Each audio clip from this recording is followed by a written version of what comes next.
I didn't like the way it felt, so therefore it is wrong. And that's where a lot of y'all are messing up. That's why your man don't want to talk to you.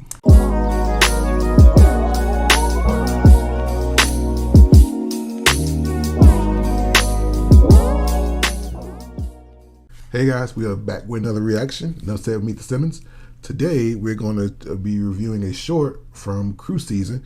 Great content over there. So we're going to get right to the video here. It's only a minute long, and so we'll come back and then we'll give our synopsis. Okay. Cool?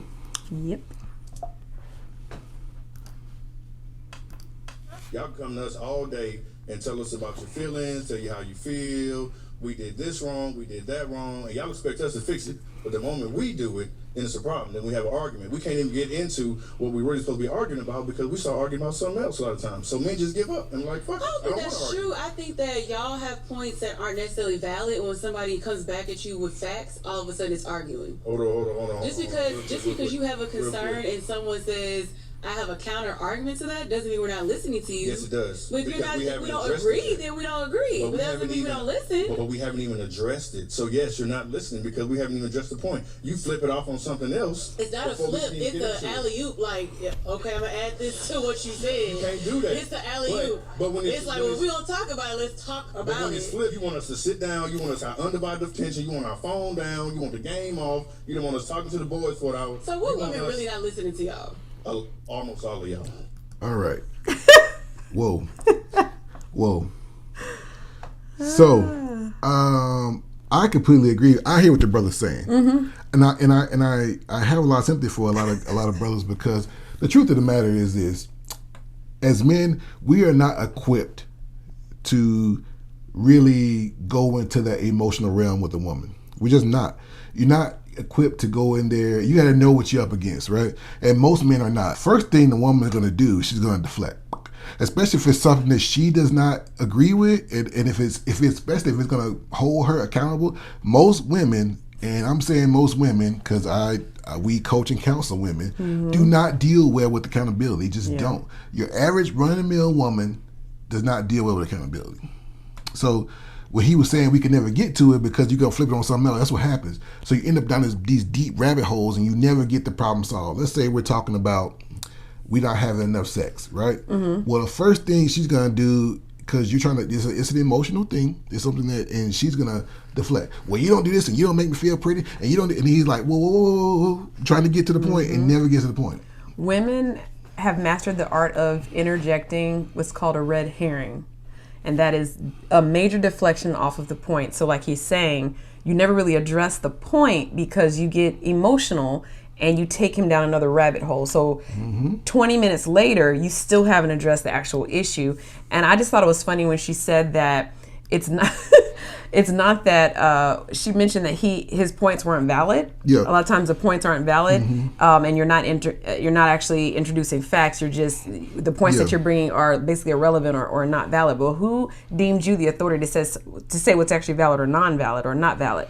So yes, and that's how do you make that determination? That's the point. If it's valid to him, why isn't it valid for the actual conversation? Maybe in that moment, what he's bringing up or expressing is valid for the conversation. And that's your job to actually ask the question, like, well, what did you mean by that? Or explain to me how that's valid to what we're talking about, and then let him explain. But you actually have to do something. It's hard. You ready? Can't do that. And listen.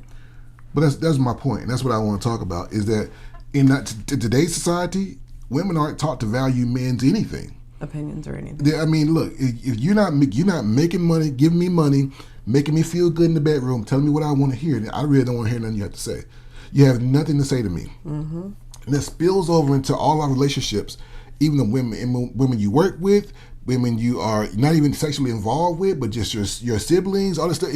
If you're not doing something for me, help making my life easier, then you have no say in my life. You could do all those things. You can go ahead and break your back every day to feed me, clothe me, protect me. But you can never call me out. You can never tell me I'm wrong.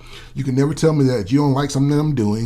You can never tell me that something I did wasn't good enough. You can never hold me to a standard and say, you can't talk to me like that. You can't treat me like that. Or I don't want you wearing that. Oh, that's a one, how dare you? How dare you have standards? So this is something that men are not taught. Yeah. We're not taught to handle that kind of stuff because there are no fathers around anymore for the most part.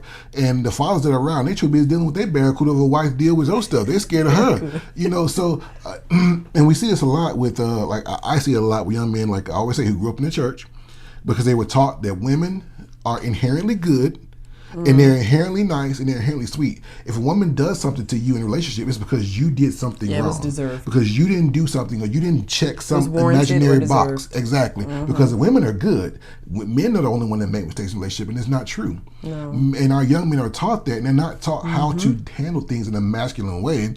Well, first of all, no man is really around.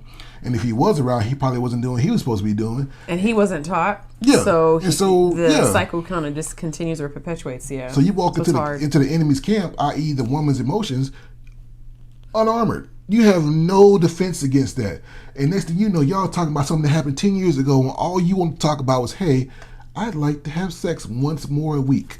Well, I would be available to have sex more if I got the needs, if my needs were met. Like if I was getting the romance that I needed, or if you spent the quality time with me that I require, but my needs aren't being met, so you're expecting me to bend over backwards. By the way, I work, so all is want, want, want, Charlie Brown noise in the background. But the actual issue was we're talking about sex, the amount of times that we actually have sex in a week, and you went off on a tangent talking about how you need more romance. I used to actually do that crap. I'd be like, well, you need sex just like I need romance. Well, right now, the conversation, the topic on the table is I want some more.